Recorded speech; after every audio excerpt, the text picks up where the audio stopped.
Alright, so I just left off episode 4, Closer to Hell 2016. And now I'm gonna talk about one of my maps from my Decipher campaign. So this is map 2, Hell's Arrival. And when I first made this map, I knew this was gonna be the map that's gonna be super awesome.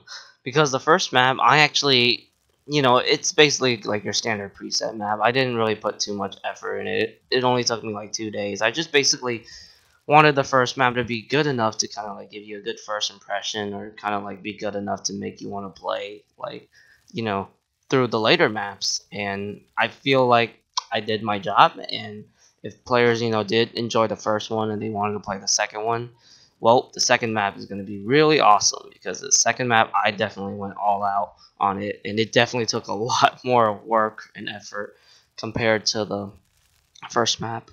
So one of the things for my second map is the element of surprise. I really want to have a lot of that type of thing when you play it. So basically, when you play the first few areas of the second map, it feels kind of like another standard preset module type of experience. Excuse me.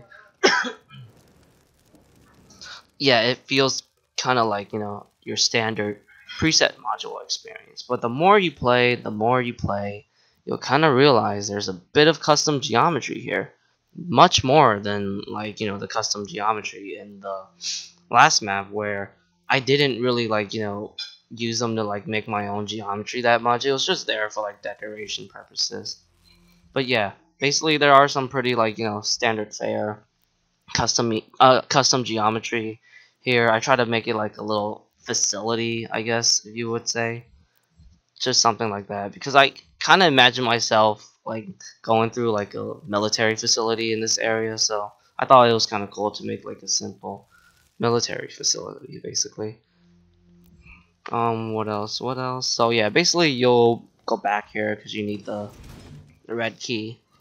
And then there's some more indoor custom geometry here. So this is where like I want players to know this map is going to have a lot of custom geometry compared to the um last map, where, oh yeah, I forgot, other than the difficulty selection. Where is it? Yeah, other than the difficulty selection, where the first map, that was the only real custom geometry thing.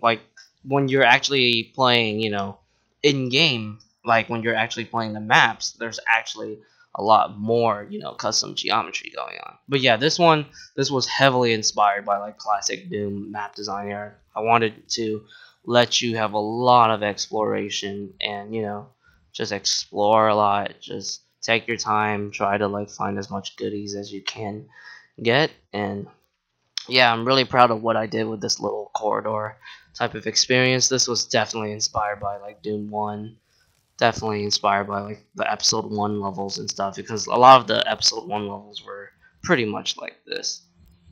And I think these little objects here, they're very simple, but I think they were inspired by Quake 2, because I remember seeing a lot of these kinds of objects when playing Quake 2. But I thought they looked kind of nice. And not only that, I needed a bit more decoration, because originally this area would basically look like this, except with these pillars right here, and it just didn't look right. So I felt like I needed some more exploration. And this is where there's actually some sort of story here. I kind of like the whole idea of using an elite guard, and it gives you um what is it? Gives you some sort of audio commentary or something like that. I forgot what's the term that you call it in video games. But yeah, I kind of liked that instead of using it upgrades, because I kind of want players to figure out the story for themselves as they're playing. It's basically you play the levels and you pretty much just figure out what's going on without the game actually telling you. Although sometimes I'll probably give you a couple of clues here and there, just to kind of build clarity of the story. But yeah, that's pretty much your story. I mean, the storyline of my Decipher campaigns. It's just you playing through these environments, and you're just figuring it out on your own as you're playing. So I guess I'll talk more about my difficulty selection area here. So this was heavily inspired by the original Quake, because in Quake 1, basically when you play the campaign, you have like what is it, three options to choose your difficulty selections. There's one more option, which is nightmare difficulty, where they kind of like make it like a puzzle, and it's kind of cool like what they did that. And obviously I kind of wanted to pay homage to it, and I know it's really dark. It's very tough to see here, mainly because my Elgato, it just makes the game look a lot darker than it actually is. But I definitely like what I did here. I feel like it does kind of like give players like a good first impression, I guess. It's like, whoa, what is this thing? And then you have like the little loud buzzing sound effect that I use here. But yeah. Oh wait, I forgot. I should talk about the difficulty options, like what makes them so different. So originally, when I made normal, I kind of wanted the enemies to have like 100% damage, but I found out there was like a lot of like glitches or just a lot of bugs. Sometimes the enemies did have 100% damage, and then sometimes like half of them would do 100% and half of them would do 250%. And it was just a headache. I spent like 2 hours or 3 hours like just trying to figure it out, trying to fix it, but I just completely gave up on it because it was just so much of a headache. So basically, I tried to like find some alternatives.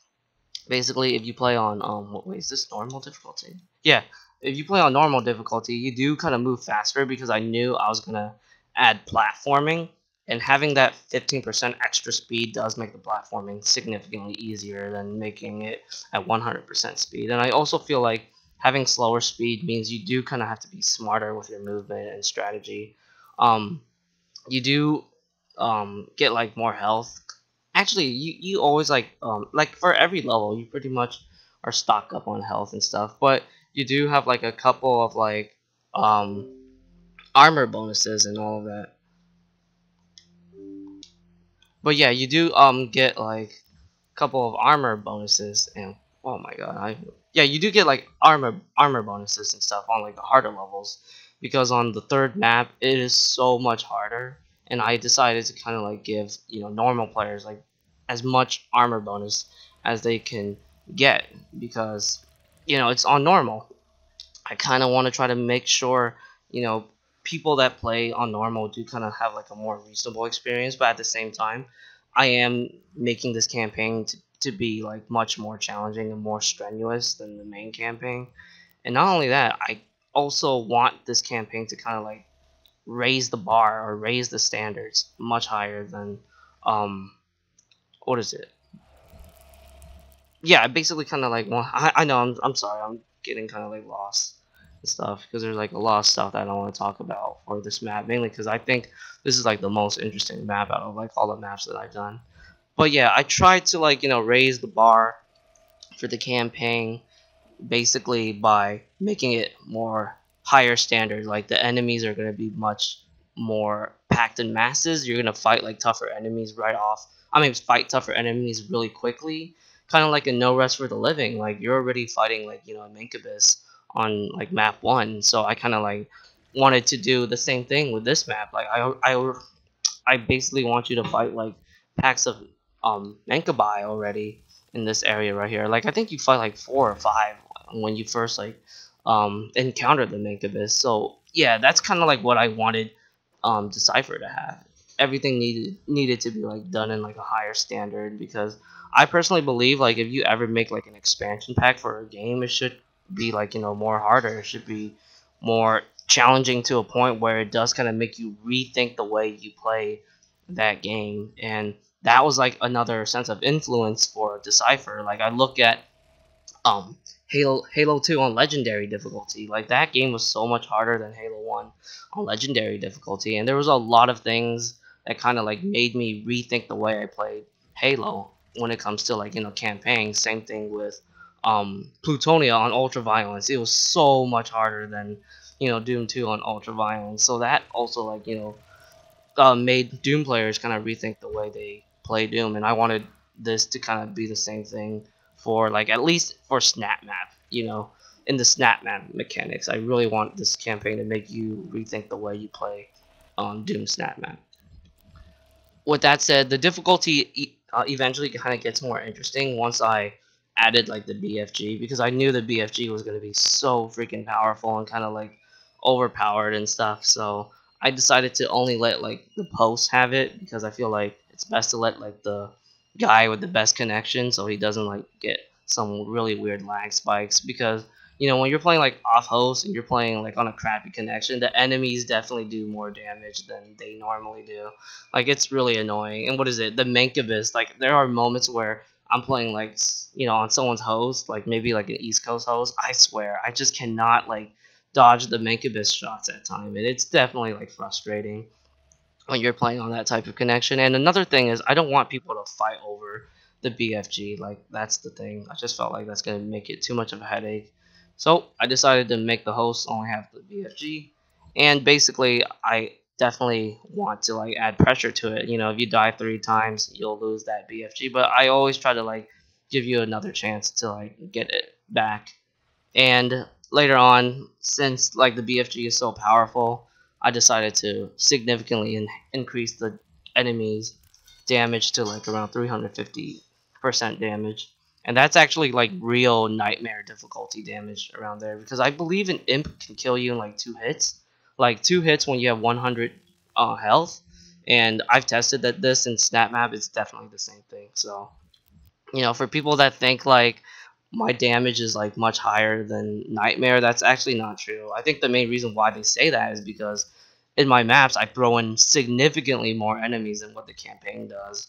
But yeah, maybe that's why, because I throw in more enemies and combined with 250% damage, it may feel like the enemies do more damage than they do in the campaign. Alright, so let's get back into it. I kind of like got sidetracked here and there. So yep, this area I'm really proud of it. Definitely classic Doom 1 inspired, lots of exploration.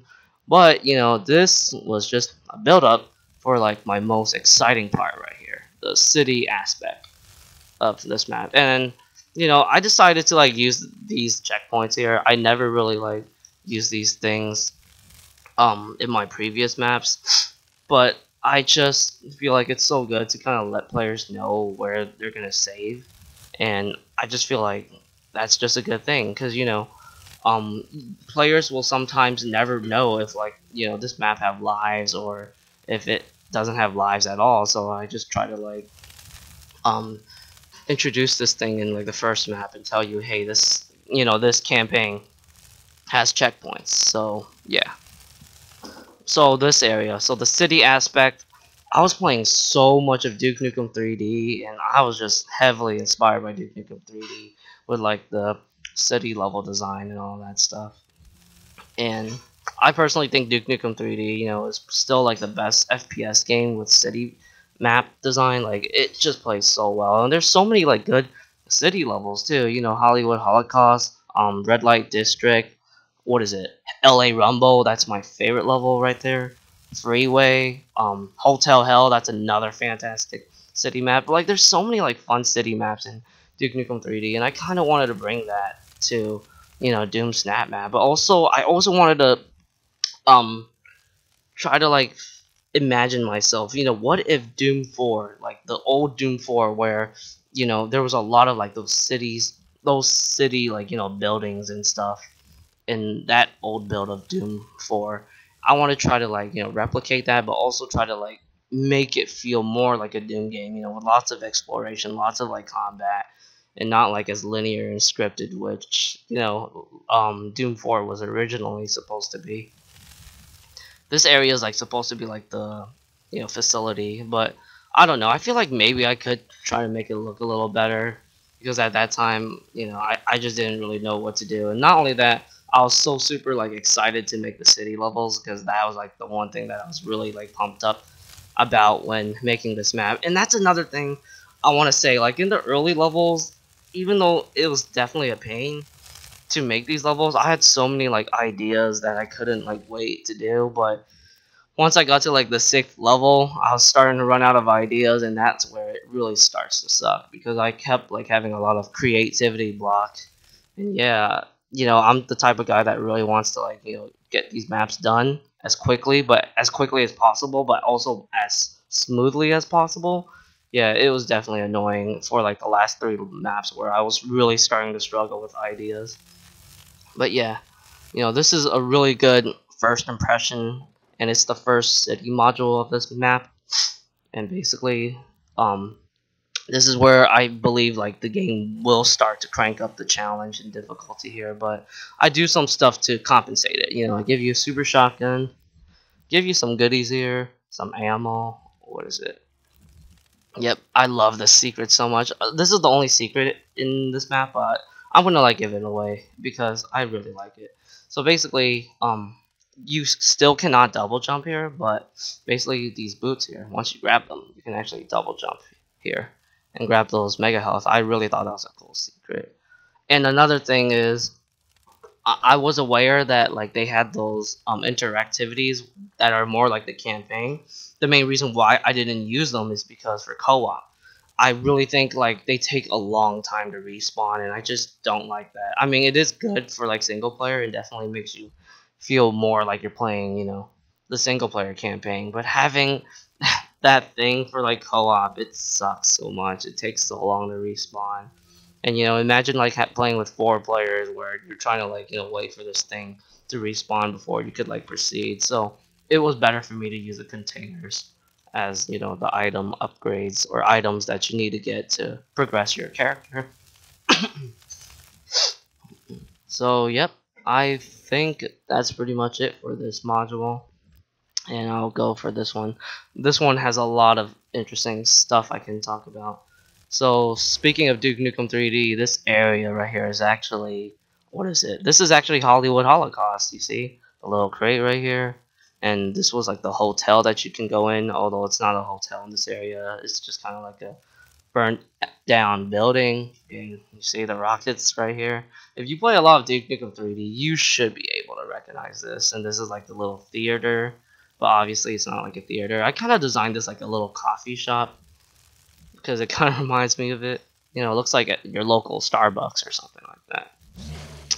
Alright, so here's another reference I did, and I will eventually talk about this because I just thought like, actually I'll talk about it now. So I thought it was kind of like funny, mainly because you're entering like, you're basically seeing like your world being freaking like ripped apart by demons, and it's just all hell. But I just thought like, wouldn't it be funny if McDonald's was right here and it still looks pretty good? And like I thought that was hilarious. Like basically all these buildings, they look all destroyed or they look all dirty and depressed, but then there's like a freaking random McDonald's here. And yeah, I just thought it was funny. Even like a lot of people that I play with, they pretty much like bust out laughing and all that stuff. So yeah, it's just a little inside joke, I guess. So this area right here is actually a reference to my most popular map, and yeah, to my most popular map, City Survival. So this is like the little armor area right here, and then this is like the quad damage here. And in City Survival, I didn't let you enter this area because it's supposed to be like a little platforming section. And yep, this is like the mega health here. And in City Survival, there's like a little what is it? The gravity thing where you can get the quad damage, but I decided to make that lower just to kind of like make you believe this is like a dilapidated or destroyed building. And I decided to add some more goodies here. So this is basically kind of like a containment that you'll see at like your military facilities.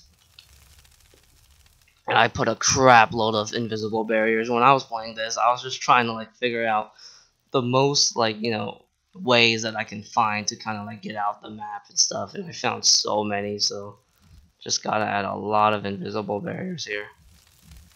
And this fight is by far like one of the more really intense fights here. And this fight is where I'm really like telling the player that this campaign is definitely no joke, and it's definitely challenging. It's tough, and it's done on a high standard. So you're definitely gonna like get your tests skilled. This is just kind of like a little ammo cache here, a little jump scare, I guess, from the cackle demons. And anything else I want to say here? I think there's really not much I can say about this area. Like, I'm really proud of this area because it's a lot of fun, and you get to like use the quad damage and berserk here. I just like got everything opposite. But yeah, you get to like use the quad damage in Berserk here. Lots of fun. It's definitely a great level to like get your rocket launcher on. Just just like a really good section here. But right here, I think this is my favorite part, I guess. So right here, you get like an armor upgrade, and just like I said about like the boots, I tried to like use containers to make the armor upgrades quicker. However, I am aware that like when you pick up these things, they pretty much heal your armor at its max. So I try to find some ways to kind of like remove it so people don't exploit it. So this part here, pretty much more of like the city level design that I was inspired by Duke Nukem 3D. And here's another area that was heavily inspired by one of my favorite Duke Nukem 3D levels, Going Postal. So in Going Postal, at like the very near end of the map, there's a section where um there's kind of like this little area. There's a lot of ammo cache. There's a lot of health packs, a lot of armor. But when you go in that area and you look behind you, there's like a swarm of enemies that's gonna charge at you. And I always loved that fight. It was like so much fun, and I wanted to do something similar to that for like the third city module, and I pretty much did it right here. I mean, look at all of these guys, and it's so much fun to like play this part in co-op because you know basically you can play it more aggressively, and I just love like spawn trapping the enemies. Like they'll get killed and then constantly spawn, get killed, constantly spawn. It's just a lot of fun, man. One thing I'm really shocked about when I watch people play is that they always miss this quad damage here. Like really, I can't believe like people actually missed that quad damage. I mean, I thought this was kind of like obvious here. But yeah, that quad damage definitely makes this fight a lot easier. I actually don't think this fight is that hard. It's more like, a very fun and challenging fight. That's what this fight is basically is to me. And then after that, I try to make you think it's all over, but there's still a couple more enemies here because, I like making my maps as action-packed as possible. And yeah, once you're done with that, it's pretty much, game over. So, yep, more invisible barriers here. That's like the thing when you make city maps, you always want to try to like look for invisible barriers, see if you could like get out of the map and all that stuff, because I absolutely have to check that out. So overall, this map, when I first made this map, I knew this map was going to be the best map out of the campaign, at least like from like the early levels and stuff. If not, like, it might end up being like one of the best maps. I don't know if I can say this map is my absolute best one in the campaign because I personally think map 4 is my best one. But with that said, I still think this map is definitely one of my best maps in the campaign. This is the map that I feel like is really going to make people that want to like play the other maps because they're going to really enjoy like the custom geometry, kind of like the overall design, like there's a lot of fun, intense firefights. There's a lot of exploration. Like it feels like a real Doom experience, and kind of feels like a real campaign experience. Because that's another thing that I wanted to do with this campaign, kind of make you feel like you're playing an expansion pack that feels similar to like the main campaign, but also do it in a higher standard, and also try to like take you areas where the main campaign didn't take you, like city maps. I think, is that really all I gotta say for this map? Yeah, I guess I'll just try to like wrap it up now. So I definitely like this map. It's definitely one of my favorite maps that I've made in a long time ago, and I feel like it's a really good testament of like my love for city maps and stuff, because I've made a lot of like city based maps, and I'm still sure I'm gonna do it because I really love Duke Nukem 3D, and I really love like the design of how Duke Nukem 3D makes its levels, makes its city levels, and I do enjoy kind of like bringing that to Doom. And with that said, I think that is all I gotta say for Hell's Arrival. It's definitely a really strong map. Um, it's definitely the one that I feel like is one of like the more defining levels of Decipher, and I think I'm going to stop there because I feel like I'm repeating myself. With that said, thank you for watching, everyone, and stay tuned for more videos.